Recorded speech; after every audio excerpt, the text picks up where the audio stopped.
රටක ජන සමාජයක අපිට විවිධ උපසංස්කෘති ඒ රටේ විවිධ පද්ධති අ, විවිධ සංවිධාන සමූහයක් එකතු වෙලා අපේ රටක් සමාජයක් නිර්මාණය වෙන්නේ. එතකොට අපි මේ විවිධ පද්ධතිවල ක්‍රියාකාරී වෘත්තිකයන්ගේ එහෙම නැත්නම් සේවා සපයන පිරිසගේ යම් යම් අඩුපාඩුකම් තියෙනවා නම් මොනියම් හෝ ශේෂ්ත්‍රයක දේශපාලනය තුල ආර්ථිකය තුල එහෙම නැත්නම් කෘෂිකර්මයේ තුල විවිධ සංස්ථා තුල අපි යම් අඩුපාඩුවක් තියෙනවා නම් අපිට ඒවා නිවැරදි කරන්න තියෙන ප්‍රධානතම ටූල් එක මෙවලම වෙන්නේ අධ්‍යාපනය. ඒ නිසා අපේ අධ්‍යාපනයේ ගුණාත්මක පැත්තකට පරිවර්තනය කරගන්න නම් ගුරුවරුන්ගේ වෘත්තික භාවය දියුණු කර ගැනීම, ඒ වගේම දැක්මක් සහිතව ගුරුවරුන් ක්‍රියාත්මක වීම ඉතාම ප්‍රයෝජනවත්. දැන් අපි කවුරුත් දන්නවා අද පෙර පාසලට නැත්නම් పూర్ව පෙර ළමාවිය සංවර්ධන ආයතනයට නැත්නම් ප්‍රාථමික විධිමත් අධ්‍යාපනය ආරම්භ කරන්න පළමු ශ්‍රේණියට එන දරුවන් වසර 20කින් පමණ පස්සේ අවම වශයෙන් වසර 20කින් 25කින් තමයි ඔවුන් සමාජයේ වගකීමක් අරගෙන සමාජ ක්‍රියාකාරීන් බවට පත් වෙන්නේ. එතකොට අපිට ගුරුවරුන්ට දැක්මක් තියෙන්න ඕනේ ඒ වෙනකොට ඇති වෙන සමාජ સંદર્ભයට ගැළපෙන ආකාරයට දරුවන් නිර්මාණය කරන්න ඒ අනුව අධ්‍යාපනයට එකඟව ඒ ඉගෙනුම් ක්‍රියාවලිය තුළ පහසුකම් සපයන. දැන් අපි ගත්තොත් ඒ 2045 50 වෙනකොට සම්පූර්ණයෙන්ම අද අපි මේ ජීවත් වෙන කටයුතු කරන සමාජ ආර්ථික સંદર્ભයේ මේ ලෑන්ඩ්ස්කේප් එක සම්පූර්ණයෙන්ම වෙනස් වෙනවා. එතකොට ඒ ඇති වෙන අතිශය වෙනස් තත්වයකට අවිනිශ්චිත අපිට පුරෝකථනය කරන්න බැරි තත්වයකට බොහොම සංකීර්ණ තත්වයකට තාක්ෂණයෙන් ගොඩක් ඉදිරියට ගිය පසුබිමකට තමයි අද අපිට මේ මූලික වශයෙන් පාසලට එන දරුවන් නිර්මාණය කරගන්න වෙන්නේ. හරි. එතකොට ඒ දැක්මත් එක්ක අපි කටයුතු කරද්දී ගුරුවරුන්ගේ වෘත්තික භාවය දියුණු කර ගැනීම ප්‍රධාන සාධකයක්. එතකොට මම මේකෙදි බලාපොරොත්තු වෙනවා මේ වීඩියෝ එක හරහා යම් අදහසක් දෙන්න ගුරුවරුන්ට ඔවුන්ගේ ඒ ගුරු වෘත්තියට මොනෑම් හෝ ශ්‍රේෂ්ඨයක ගුරුවරයෙක් හැටියට කටයුතු කරනවා නම් ඒක ඒ වෘත්තික භාවය දියුණු කරගෙන සාර්ථක මෙහෙවරක් කරන්න යම් උදව්වක් හැටියට. ඒ වගේම මේක දෙමව්පියන්ටත් වැදගත්. මොකද අපි අධ්‍යාපනය තුළ ගුරුවරුන් ඇති කරන මේ ගුණාත්මක වෙනස දෙමව්පියන්ට ඒක හරියට sannivedanaya නොවුනොත් ඒතර ඔවුන් වර්තමානයේ පවතින තත්වයන් සංසන්දනය කරලා ඊට සාපේක්ෂව හිතලා ඒ ගුරුවරුන් ගන්න නිර්මාණශීලී දැක්මක් සහිත වෙනත් ප්‍රවේශයන් වලට සාවධාන වෙන්නේ නැහැ. ඒවට අනුකූලව සහයෝගය ලබා නොදෙන්න පුළුවන්. ඒ නිසා විශේෂයෙන්ම දෙමව්පියනුත්ටත් ප්‍රයෝජනවත් වෙනවා මේ අධ්‍යාපනයේ පිළිබඳව ඒ වගේම ඉගෙනුම් ඉගැන්වීමේ ක්‍රියාවලිය සම්බන්ධව ගුරුවරුන්ගේ කාර්යභාරය සම්බන්ධව යම් අවබෝධයක් ලබා ගැනීම. ඒ කියන්නේ නවීන ලෝකයේ ගුරුවරයාගේ කාර්යභාරය සම්බන්ධව. ඇත්තටම දැන් මම අද මේ අදහස ඉදිරිපත් කරන්න උත්සාහ කරන්නේ The Unschooled Mind කියන කෘතියේ අන්තර්ගතයත් පසුබිම් කරගෙන. ඒ පොත රචනා කරන්නේ 1991 වෝඩ් ගාඩ්නර් කියන ප්‍රවීණ අධ්‍යාපනඥයා විසින්. එතකොට දැන් The Unschooled Mind කියන පොතේ අපි නැත්තම් ටයිටල් එකේ අදහස බැලුවොත් ඒකෙන් පෙන්වන්නේ පාසල් අධ්‍යාපනය තුළ නිවැරදිව ශික්ෂණයකට ලක් නොවුන මනස කියන අදහස අපිට ඒ පොතේ ටයිටල් එකට දීලා තියෙන එක පොත අන්තර්ගතයත් එක්ක බලනකොට හිතන්න පුළුවන්.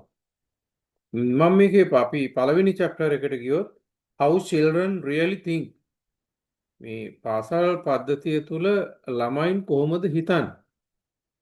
Children come to school with their own ideas about the world. ළමයි පාසලට එන්නේ ඔවුන්ගේ අදහස් සමුදායක් එක්කලා. ඔවුන්ටම ආවේනික අදහස් චින්තන රටාවක් එක්ක තමයි පාසලට එන්නේ. These ideas are natural, logical to the child, often different from what textbooks say. මේ අදහස් බැලුවොත් ඒ පාසලට එන ළමයින්ගේ අදහස් බැලුවොත් ඒවා ස්වාභාවිකයි. ඒ වගේම ඒ ඔවුන්ගේ ඒ මට්ටමට අනුව තාර්කික බවක් ඔවුන්ට ඒ අදහස් තුළ ඔවුන්ට තියෙනවා. ඒ වගේම නිතරම මේ පාසල් පද්ධතිය තුළ උගන්වන කරකියුලම් නැත්නම් විෂය නිර්දේශයේ ඒ අච්චු පොත්වල උගන්වන දෙයට වැඩිය ගොඩක් වෙලාවට මේ ඔවුන්ගේ තින්කින් පැටර්න් එක වෙනස්. එතකොට දැන් අපි ඒ කියන්නේ අපේ පාසලේ අපි විෂය නිර්දේශයක් සකස් කරගෙන තියෙනවා. යම් ආකාරයකට අනුව අධ්‍යාපන විශේෂඥයන්ගේ මඟ පෙන්වීමත් එක්ක ඒ සකස් කරගත්ත ඒ විෂය නිර්දේශය නැත්නම් ඒ අච්චු පොත්වල අන්තර්ගතය ඊට සමාන චින්තන ධාරාවක් නැත්නම් එහෙම ඊට සමාන්තර මානසික මට්ටමකින් නෙමෙයි මූලික වශයෙන් ළමයින් පාසලට එන්නේ. එතකොට දැන් ඒක අපි මේ ගුරු වෘත්තියේ ඉන්න ඕනම කෙනෙක් ඒක මූලික වශයෙන් තේරුම් ගන්න වෙනවා. ඒ කියන්නේ වුන් ඒ සම්පූර්ණයෙන්ම එහෙම සූදානමකින් එන්නේ නැහැ. ඒ නිසා teaching must start from what children already believe. එතකොට මේ ඉගැන්වීම අපිට ආරම්භ කරන්න වෙන්නේ ගුරුවරුන්ට ඉගැන්වීමට ප්‍රවේශයක් ගන්න වෙන්නේ අන්න ඒ தત્ත්වයේ තේරුම් අරගෙන. අපි කෙලින්ම ඒ දරුවන්ගේ ඒ මානසික මට්ටම තේරුම් ගන්න නැතුව ඔවුන් හිතන ආකාරය අපි හරියට අපග්‍රහණය කර ගන්න නැතුව අපි ඉගැන්වීමේ උත්සාහයක් ගත්තොත් ඒක සාර්ථක වෙන්නේ නැහැ. ඒ නිසා නිතරම අර ඒ ළමයින්ගේ ඒ මානසික මට්ටම ඔවුන්ගේ මේ තින්කින් පැටර්න් එක මනසේ ක්‍රියාකාරී ස්වરૂපය ඔවුන්ගේ ඒ සංවර්ධන අවධිවලට සාපේක්ෂව ස්වාභාවිකව ඔවුන්ගේ ඒ චින්තන ක්‍රමයේ තේරුම් ගැනීම මූලික වශයෙන් වැදගත් වෙනවා අපි ඉගැන්වීමේ ක්‍රියාවලියකට අනුගත වෙනකොට. එතකොට ඒකේ දෙවෙනි chapter එකට යනකොට ඒකේ මාතෘකාව ගත්තොත් the myth of understanding මේ තේරුම් ගන්නවා කියන එකේ මිත්‍යාව. Many students give correct answers without real understanding. ගොඩක් වෙලාවට දැන් සමහර විට ගුරුවරයෙක් at the end of the lesson most probably they tend to ask few questions regarding the lesson that was taught. A උගන්වපු lesson එකට සාපේක්ෂව ප්‍රශ්න ටිකක් යොමු කරනවා. එතකොට මේ ප්‍රශ්න යොමු කරනකොට ගොඩක් වෙලාවට ඔවුන් නිවැරදි උත්තර දෙනවා. එතකොට ඒ නිවැරදි උත්තර දුන්න පමණින් අපිට තේරුම් ගන්න පුළුවන් කමක් නැහැ. ඒගොල්ලෝ ඒක හොඳටම අවබෝධ කරගෙන කියලා. ඒ පාඩම පැහැදිලි කරපු අවස්ථාවේ එහෙම නැත්නම් ඊට ආසන්න කාලෙක ඒ උගන්වපු දෙයට සාපේක්ෂ නිවැරදි පිළිතුරු දුන්නා බොහෝ විට ඔවුන් ඒක තේරුම් අරගෙන නෙවෙයි ඒ පිළිතුරු දෙන්නේ.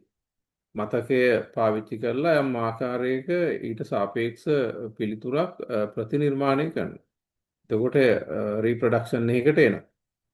එතකොට they cannot memorize facts but cannot explain them. එතකොට දැන් අපි තේරුම් ගන්න ඕනේ they memorize facts. ඒගොල්ලෝ අපි ඉගෙනුවොත් යම්කිසි කාරණා ටිකක්, දත්ත ටිකක්, තොරතුරු ටිකක් ඒගොල්ලෝ ඒව කටපාඩම් කරනවා but cannot explain them. නමුත් ඒවා පැහැදිලි කරන්න බෑ. ඒ වගේම cannot use them in real life. ඒවා ඇත්ත මේ යථාර්ථමය ජීවිතය ඇතුලේ ප්‍රායෝගිකව ඒවා ඇප්ලයි කරන්න, ඒවා යොදාගෙන කටයුතු කරන්න පුළුවන් කමක් ලැබෙන්නේ නැහැ. ඒ කියන්නේ ඒ උත්තරයක් දුන්නට ඒක හොඳට ප්‍රසන්ට් කරන්න පුළුවන් කමක් නැහැ. ඒ කියන්නේ යමෙක්ට පැහැදිලිව නිර්වුල්ව සංනිවේදනය කරා ගන්න පුළුවන් වෙන්නේ මනාව තේරුම් ගත්ත දෙයක්. සාමාන්‍යයෙන් මතු පිටින් ඇති කරගත්ත අදහසක් මතකයක් ඉන් විතරක් දෙයක් මේ පිළිතුරක් හැටියට නිවැරදිව ලැබුණට ඒ ඇතුළාන්තයෙන් ඒක හරියට අවබෝධ කරගෙන නැත්නම් එතන අපිට කියන්න පුළුවන් කමක් නැහැ. එතන ඒ නිවැරදි ඉගෙනීමේ ක්‍රියාවලියක් සිද්ධ වෙලා තියෙනවා කියලා. ඒ නිසා එක පැත්තකින් උන්ට ඒ ඉගෙනගත්ත දේ ස්වාභාවිකව ප්‍රකාශ කරන්න බැරි නේද? ඒකම දැන් ඒක ඒ කියන්නේ යථාර්ථමය ජීවිතේ ස්වාභාවික ජීවිතේ ප්‍රායෝගිකව ඉගෙනගත්ත දේ අවස්ථාවෝචිතව අවශ්‍යතාවයන් මත ඒක ඇප්ලයි කරගන්න පුළුවන් කමක් නැත්නම් එතනත් අපි ඒක ඉගෙනුම ඉගෙනවීම අධ්‍යාපනයේ එතන නියම ඵලය ඇති වුණා කියලා අපිට පිළිගන්න පුළුවන් කමකුත් නැහැ. ඒ නිසා දැන් correct answers do not always mean learning has happened. ඒ නිසා අපි තේරුම් ගන්න ඕනේ නිවැරදි උත්තර දුන්න පමණින් එතන ඉගෙනුමක් සිද්ධ වෙලා නැහැ කියලා. සමහර විට ඒ පාඩමෙන් පස්සේ අහනකොට උත්තරක් දෙන්න. එහෙම නැත්නම් මාස 3කට පස්සේ ටර්ම් ටෙස්ට් එකේදීත් උත්තර දෙනවා. එහෙම නිවැරදි පිළිතුරු දුන්න පමණින් ඒ පාඩම් තේරුම් අරගෙන කියලා මේ අනුව අපිට හිතන්න පුළුවන් කමක් නැහැ. එහෙනම් අපි බලන්න ඕනේ කොහොමද මේගොල්ලන්ට මේ දැනුම ඉගෙන ගන්න දැනුම sannivedanaya ස්වාභාවිකව ඒගොල්ලන්ට sannivedanaya කරගන්න මට්ටමට තේරුම් යන මට්ටමට අපි උගන්වන්නේ කොහොමද? ඒ වගේ මේ උගන්වපු දේ ඒ අවශ්‍යතාවයන් අනුව අවස්ථාවෝචිතව ප්‍රායෝගිකව ජීවිතයේ ගැටලු විසඳගෙන මේ නිවැරදිව සාධාරණ ජීවන පැවැත්මක් තහවුරු කරගන්න ඒවා මේ යොදාගන්නේ කොහොමද? අන්න ඒ தത്വෙට හැකිවන ආකාරයට අපි අපේ ඉගෙනුම් ක්‍රියාවලිය කොහොමද මේ ඉගෙනීමේ ක්‍රියාවලිය ප්‍රායෝගික වඩා ප්‍රායෝගික තැනකට ගේන්නේ? ඉතින් ඒවා අපි ගුරුවරු හැටියට වැඩිහිටියෝ හැටියට හිතන්න ඕනේ අපි මේ සරලව විභාග සමත් වීම යම් යම් කරුණු කාරණා මේ ප්‍රතිනිර්මාණය කිරීම අපි නිරීක්ෂණය කරත් ඒ තුල සාර්ථක නිවැරදි ඉගෙනීමක් වුණා කියන එක අපිට යනු පිළිගන්න පුළුවන් කමක් නැහැ. තුන්වෙනි chapter එකේ පෙන්නනවා why school learning does not last. ඒ මේ පාසල් අධ්‍යාපනය පවතින්නේ නැත්තේ. ගොඩාක් වෙලාවට පාසලෙන් එළියට ආවට පස්සේ අර දැනුම කිසිවක් නැහැ. ගොඩාක් දේවල් ඉගෙනගෙන තියෙනවා. විද්‍යාව, ගණිතය, ඒ වගේම ආර්ථික විද්‍යාව, විවිධ විෂයන් යටතේ ආගම ගොඩක් දේවල් ඉගෙනගෙන තියෙනවා. නමුත් ඇත්තටම එළියට එනකොට ඒවා නැහැ. එතකොට school learning often stays only for exams. After exams, knowledge disappears. All wrong ideas return. ඒතර මේ පාසල් අධ්‍යාපනයෙන් පස්සේ අර ඒ ලබා දුන්න දැනුම වියකී යනවා. ඒ වගේම නැවතත් අර පරණ අදහස් සමුදායටම ඔවුන් ගතානුගතිකව සාම්ප්‍රදායිකව අර සාමාන්‍ය චින්තන මට්ටමක් ඔවුන්ට ආවේනික තැනටම නැවත වැටෙනවා. ඒතර මෙහෙම වෙනවා නම් දැන් අපි කොහොමද මේ අපේ ඉගැන්වීමේ ක්‍රියාවලිය මෙවැනි ඵලදායී නොවන තත්වයකින් කෙලවර වෙනවා නම් අපි ඒ තත්ත්වයටපත් නොවි මේක වඩා මේකේ ප්‍රොඩක්ටිවිටි එක මේ එහෙම නැත්නම් එෆිෂියන්සි එක කාර්යක්ෂමතාවය නැත්නම් ඵලදායීතාවය මේවා අපි ඇතිවන ආකාරයට කොහොමද මේ ඉගැන්වීමේ ක්‍රියාවලියකට අනුගත වෙන්නේ කොහෙද අපිට වෙනස් කරන්න තියෙන්නේ. එතකොට if learning is not meaningful it will not last. ඇත්තටම මෙතන අපි තේරුම් ගන්න ඕනේ දේ තමයි ඒ කියන්නේ ඉගෙනීම ඔවුන්ගේ මට්ටමින් ස්වාභාවික ජීවිතයට සහ මේ යථාර්ථමය වශයෙන් අර්ථවත් නැත්නම් ඇත්තටම ඒවා පවතින්නේ නැහැ. ඒ නිසා නිතරම මේ ස්වාභාවික යථාර්ථයත් එක්ක මේ අධ්‍යාපනය සහ ඉගෙනීම් ක්‍රියාවලිය ගලාගෙන යා යුතුයි කියන එක ඒ අනුව අපිට හිතන්න පුළුවන්. ඒ වගේම everyday thinking versus school thinking. Children use common sense thinking in daily life and school thinking only in classroom. දැන් සාමාන්‍යයෙන් එදිනෙදා ජීවිතයට පාසල් ශිෂ්‍යයෙක් ආවහම ඔහුගේ චින්තනය ක්‍රියාත්මක වෙන්නේ ඌටම ආවේනික වෙච්ච එක්තරා ක්‍රමයකට. අර පාසල තුලින් අධ්‍යාපනය තුලින් ලබා දුන්න ඒ ස්කූල් තින්කින් එක සාමාන්‍ය චින්තන ධාරාවෙන් ඔහු ක්‍රියාත්මක වෙනවා මිසක් අර පාසල තුලින් අධ්‍යාපනය තුලින් විෂය නිර්දේශ තුලින් විවිධ විෂයන් ඉගෙනීම තුලින් ලබා දුන්න ඒ පාසල් චින්තනය අපි හොඳයි කියන චින්තනයට අනුව ක්‍රියාත්මක වීමක් බොහෝ විට දකින්නේ නැහැ. එතකොට දැන් ඒ නිසා teaching should connect lessons to real life. නිරන්තරයෙන්ම ඒකට පිළිතුරක් හැටියට එහෙනම් අපිට සිද්ධ වෙනවා මේ යථාර්ථ ජීවිතයට අර පාඩම ගැලපෙන විදිහට උගන්වන්න සහ ඒ යථාර්ථවත් ජීවිතයට ගැලපෙන පාඩම් අපි පෙළගස්ව ගන්න මේ පෙළපොත් හරහා නැත්නම් විෂය නිර්දේශයන් හරහා. ඒ වගේම පස්වෙනි chapter එකට එනකොට problems with traditional teaching. මේ සාම්ප්‍රදායික ඉගැන්වීම තුල තියෙන ගැටලුකාරී තත්ත්වයන් කතා කරනවා. Traditional teaching focuses on lecturing, memorizing, repeating answers. එතකොට සාම්ප්‍රදායික ඉගෙනුම් ක්‍රියාවලිය තුල කරුණු කාරණා පැහැදිලි කරනවා. ලෙසන් එකක් 75ක් විතර ගුරුවරයා විස්තර කරනවා. ඊට පස්සේ 25ක විතර ප්‍රශ්න උත්තර ප්‍රහේලිකා විවිධ ආකාරයේ සරල ක්‍රියාකාරකමකට ඉගෙන ගන්න පාසල තුල ළමයින් යොමු වෙනවා. ඒ අනුව උන්ට කටපාඩම් කරන්න තොරතුරු දත්ත ටිකක් එකතු වෙනවා. ඒ වගේම හැමතිස්සෙම ඒ සමාන ප්‍රශ්නයකට සමාන පිළිතුරක් මේ තමයි නිතර උත්තර හැටියට ඉදිරිපත් කරන්න වෙන්නේ. එතකොට ඔය සාම්ප්‍රදායික ඉගැන්වීම ඇතුළේ එවැනි ක්‍රියාවලියක් සිද්ධ වෙනවා. But this does not change how children think. ළමයින්ගේ චින්තනය වෙනස් වෙන්නේ නැහැ. දැන් අධ්‍යාපනය තුළ අපි බලාපොරොත්තු වෙනවා ඒ කාලීන දියුණුවත් එක්ක චින්තනයේ පරිවර්තනයක්. සුභවාදී පැත්තට දියුණු පැත්තට ළමයින්ගේ ඒ මනසේ චින්තනයේ පරිවර්තනයක් බලාපොරොත්තු වෙනවා. නමුත් මේ සාම්ප්‍රදායික ඉගැන්වීම ඇතුළේ ඒක සිද්ධ වෙන්නේ නැහැ. එතකොට එහෙනම් teaching should change thinking, not just fill notebooks. එතකොට ඉගැන්වීම මේ චින්තනය සුභවාදී පැත්තට වෙනස් කරන එකක් වෙන්න ඕන. not just fill notebooks. සටහන් පොත් ටික පුරවලා සිලබස් එකක් කවර් කරන ක්‍රියාවලියක් තුල අපි ගුරුවරයෙක් හැටියට හිටියා කියලා. එතකොට එතන අර්ථවත් ඉගෙනුම් ඉගැන්වීමේ ක්‍රියාවලියක් සිද්ධ වෙන්නේ නැහැ. ඒ නිසා ඒක අපි ගුරු හැටියට අවධානයට ලක් කළ යුතු කාරණයක්. 6 වෙනි chapter එකට යනකොට learning in science. learning in science. එතකොට දැන් විද්‍යාව ඉගෙනීම ඇතුළේ ගත්තොත් students often memorize science facts but still believe wrong ideas. ගොඩක් විද්‍යාත්මක දත්ත කටපාඩම් කරාට ඉගෙන ගත්තට අර ඔවුන්ගේ විශ්වාස පද්ධතිය තුළ කියන්නේ බොහෝ විට වැරදි විශ්වාස පද්ධති තුළ දරුවන් මේ කොහෙන් හෝ ලබාගත් සමාජයෙන් හෝ කොහෙන් හෝ ලබාගත් විශ්වාස පද්ධතියක් ඇතුළට ඔවුන් විශ්වාස කරන දේ ඇතුළටම රැඳෙනවා. එතකොට about motion force අපි ඒ වගේ විද්‍යාවේ මූලික සංකල්ප ඉගෙන ගත්තට ඒ විද්‍යාත්මක සංකල්ප අපි දකින්නේ නැහැ. ඔවුන්ගේ චින්තනය ඇතුලේ ඒවා විශ්වාස කරමින් මේ ඒවට අනුගතව කටයුතු කරනවා. එතකොට ඒ නිසා science teaching must include experiments, discussion, explanation in students' own words. ඒතර විද්‍යාව වගේ විෂයක් අපි උගන්වනකොට පරිසරයේ විද්‍යාව වගේ. එතකොට එතන experiments අත්දැක බැලීම. ඒ වගේම discussions, presentation ඉදිරිපත් කිරීම. ඒ වගේම explain in students' own idea.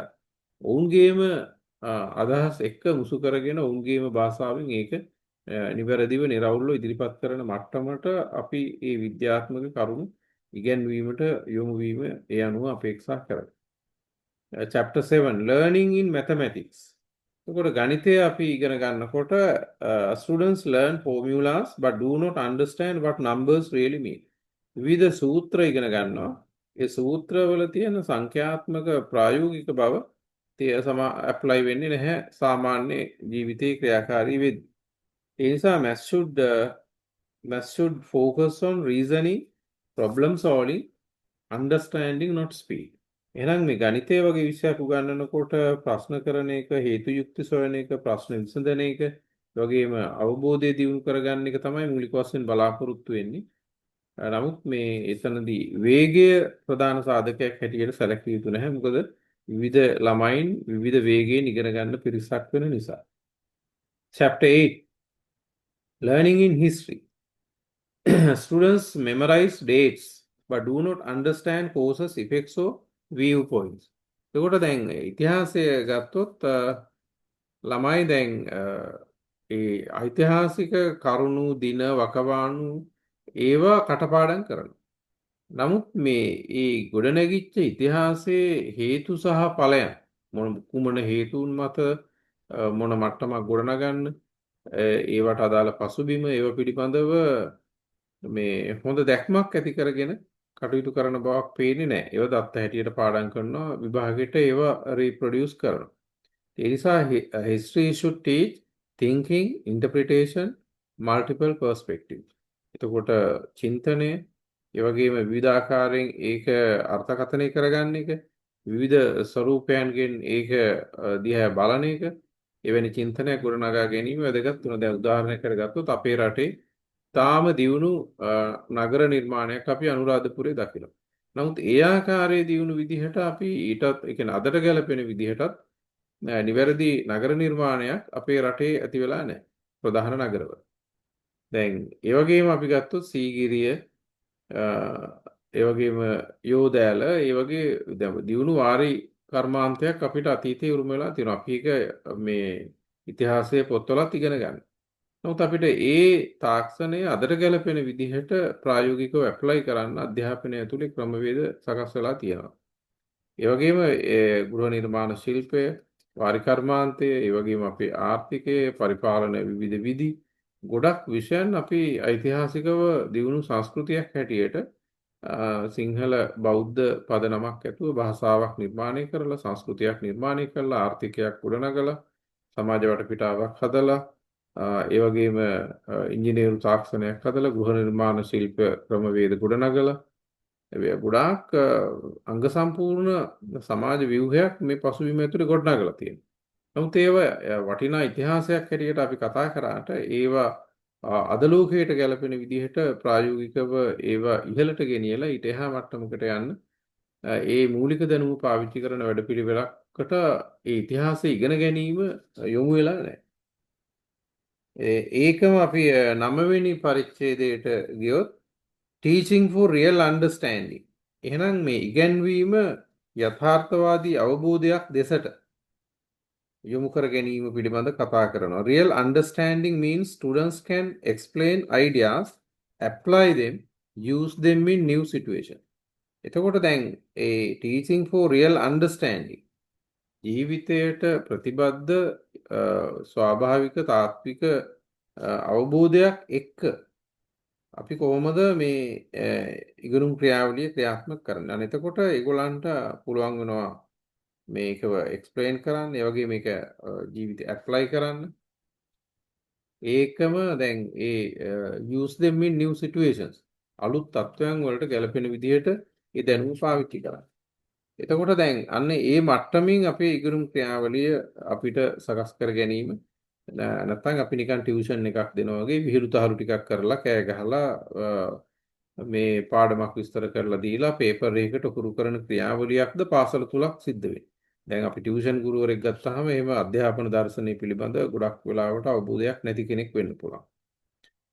ඒ වගේම ළමා මනෝවිද්‍යාව දරුවන්ගේ ජීවිතයේ මානසික සංවර්ධන අවදි සහ පරිණතීන් පිළිබඳව අවබෝධයෙන් ලෙසන් ප්ලෑන් එකක් හදාගෙන එහෙම නිවැරදි ඉගැන්වීමේ ප්‍රවේශයක් නොතිබෙන්න පුළුවන්. ඔවුන් පාඩම පැහැදිලිව විහිළු තහළු එක්ක විස්තර කරලා විභාගයකට ප්‍රශ්න වලට උත්තර දෙන්න සූදානම් කිරීමක් වෙනවා. එතකොට පාසල් පද්ධතිය තුල ඉගැන්වීමත් ඒ ක්‍රියාවලියකට වැටුණොත් ජාත්‍යන්තර පාසල් වෙන්න පුළුවන්, වෙනත් පාසල් වෙන්න පුළුවන්. ඒ ක්‍රියාවලියට වැටුණොත් එතන ඊට පස්සේ ඒ තුලින් ගොඩනැගෙන අපේ අනාගත පරපුර ශක්තිමත් අපේ අනාගත පරපුරක් වෙයිද, අපිට පුළුවන් වෙයිද ලෝකයට අවශ්‍ය වෙන ආකාරයේ පරපුරක් ඒ තුල හැඩ ගන්නවා. ඒ නිසා ask students to explain why and how, not just what. ඒ නිසා අපි උගන්වන්න වෙනවා ask students to explain, ඔවුන්ට විස්තර කරන්න why and how, හේතුව සහ ආකාරය. නිකන් තොරතුරු not what, not just what. මොකද්ද කියන මේ තොරතුරු දත්ත ටික ලබා දෙනවට වැඩිය, ඒව පැහැදිලි කරනවට වැඩිය ඒගොල්ලන්ට ඒක ඒ ඉගෙනගත්ත දේ මොකක්ද ඒක ප්‍රශ්න කරන එක. why and how A process එක පිළිබඳ හරි අවබෝධයක් ලැබමින් අධ්‍යාපනයක් ලබන ක්‍රියාවලිය. නිකන් තොරතුරු ලබා දෙන ක්‍රියාවලිය නිකන් content developersලා වගේ මේ දැනුමක් විතරක් ලබා දෙන එක ගුරුවරයෙක්ගේ කාර්යභාරය වෙන්නේ නැහැ. ඒකම දැනුමක් ලබා දෙන එක අපි ගොඩක් වෙලාවට නිවේදකයෙක් වුණත් කරන එක. වගේම assessment and understanding. Chapter 10. Traditional exams mostly test memory. එතකොට මේ සාම්ප්‍රදායික අධ්‍යාපනය ඇතුලේ ගොඩක් වෙලාවට සිද්ධ වෙන්නේ විභාගය ඇතුලේ සාම්ප්‍රදායික විභාගය ඇතුලේ වෙන්නේ මේ මතකය තමයි පරීක්ෂණයකට භාජනය කරන්නේ. They do not show real thinking. එතකොට මේ යථාර්ථවාදී චින්තනය ඒක අවදි වෙනවද කියන ගැටලුව තියෙනවා. ඒ නිසා අපිට ගොඩක් වෙලාවට ඒ සඳහා ව්‍යාපෘති පාවිච්චි කරන්න පුළුවන්. ඒ වගේම ප්‍රසන්ටේෂන්, ඒ වගේම open question along with exams. දැන් open question එකක් දුන්නාම, open task එකක් දුන්නාම විභාගයේ පේපර් එකත් එක්ක ව්‍යාපෘතියක් අපිට පුළුවන් 70% විතර පේපර් එකට දෙන්න, 30%ක් ව්‍යාපෘතියකට දෙන්න. එතකොට ඒ 70%ක් දෙන පේපර් එකෙත් අපිට පුළුවන් open task, open questions දෙන්න. එතකොට මේ open question වල ඍජු උත්තරයක් බලාපොරොත්තු වෙන්නේ නැහැ. දරුවන්ට ළමයින්ට හිතලා ඊට සාපේක්ෂ කරුණු ගොනු කරලා ප්‍රායෝගිකව ස්වාභාවිකව ජීවිතය ඇතුලේ සහ සමාජයේ දකින දත්තත් එකතු කරගෙන නිදහසේ උත්තර දෙන්න පුළුවන් ආකාරයේ ප්‍රශ්නත් ඒ තුල එකතු වෙනවා. ඉතින් මේ වගේ මේ අපේ ඇගයුම් ක්‍රියාවලියක් දැන් අපි දන්නවා ෆෝමැටිව් සමේටිව් ඩයග්නොස්ටික් කියලා මූලික වශයෙන් තේ ආකාරයක යනවා. එතකොට තවත් අලුතෙන් අපිට විවිධ ඇගයුම් ක්‍රියාවලිය අලුතෙන් එකතු වෙනවා. රුබ්‍රික් වගේ. එතකොට මේ හැම එකක්ම පාවිච්චි කරලා අර ඇගයුම් ක්‍රියාවලියක් තුලක් මේ ඉගැන්වීමත් එක්කම අපිට සමගාමීව ඉදිරියට යන්න වෙනවා. වගේම chapter 11 implication for curriculum. Teaching too many topics causes slow learning. ගොඩාක් මාතෘකා ඉගෙනුවට පස්සේ ගැඹුරු ඉගෙනුමක් සිද්ධ වෙන්නේ නැහැ. තොරතුරු ටිකක් මූලික වශයෙන් මේ අපිට සම්ප්‍රේෂණය කරගෙන යන්න පුළුවන්. හැබැයි දැන් අපි ගත්තොත් ඒ නිසා teach fewer topics but teach them well.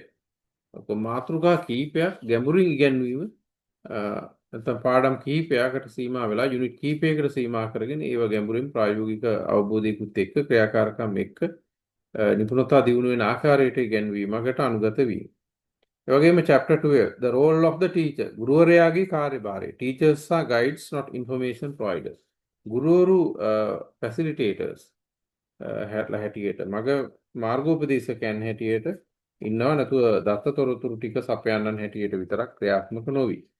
එතකොට දැන් අපි මේ ගුරුවරයාගේ රෝල් එක ගත්තොත් challenge wrong ideas වැරදි අදහස් වලට අභියෝග කරන encourage thinking චින්තනය දිරිගන්වන support understanding ඒ වගේම අවබෝධයට උදව් වෙන ආකාරයේ ඉගෙනීමේ ක්‍රියාවලියකට ඒකට පිළිතුරක් හැටියට ගුරුවරයාට අනුගත වෙන්න පුළුවන්. වගේම දැන් මේකේ අපි සමෝධානයක් හැටියට මේ කාරණා ගත්තොත් the core message the gardener's message children do not come to school empty. එතකොට we have to admit that children come to school not as empty vessels. ඉස්භාජන හැටියට ළමයි පාසලට එන්නේ නැහැ. Teaching must transform thinking not just deliver content. එතකොට චින්තනයේ සාධනීය යහපත් පරිවර්තනයක් වෙනුවෙන් අපි ඉගැන්වීමේ කලාව වෙනස් කර ගන්නවා තොරතුරු ලබා දීමේ පමණක් සීමා නොවි. ඒකට ඒ නිසා do not teach only for exams. ඒකට අපි විභාගවලට විතරක් සූදානම් කරන ආකාරයේ ඉගැන්වීමකට අනුගත වීම මෙතනදී බලාපොරොත්තු වෙන්නේ නැහැ. connect lessons to real life. ඒකට පාඩම ස්වාභාවික තාත්වික ජීවිතයට ගැලපීමක් එක්ක යන ඉගෙනීමේ රටාවක්. වගේම encourage explanation. ඒක ඉගෙන ගන්න පිරිසට ඒක ප්‍රසන්ට් කරන්න අදහස ඉදිරිපත් කරන්න ඒ හැකියාව දියුණු වෙන එක. ඒ වගේම not memorization පාඩමට කටපාඩම් කරන ක්‍රියාවලියකට මූලිකත්වය නොදී. ඒ වගේම accept that understanding is part of learning. එතකොට තොරතුරු දත් එකතු කරනවට එහා ගිහිල්ලා මේ අවබෝධය දියුණු කර ගැනීම ප්‍රායෝගිකව අවබෝධය දියුණු කර ගැනීම මේ අධ්‍යාපනයේ කොටසක් හැටියට ඒත්තු ගැනෙන ඉගැන්වීමේ ක්‍රියාවලිය.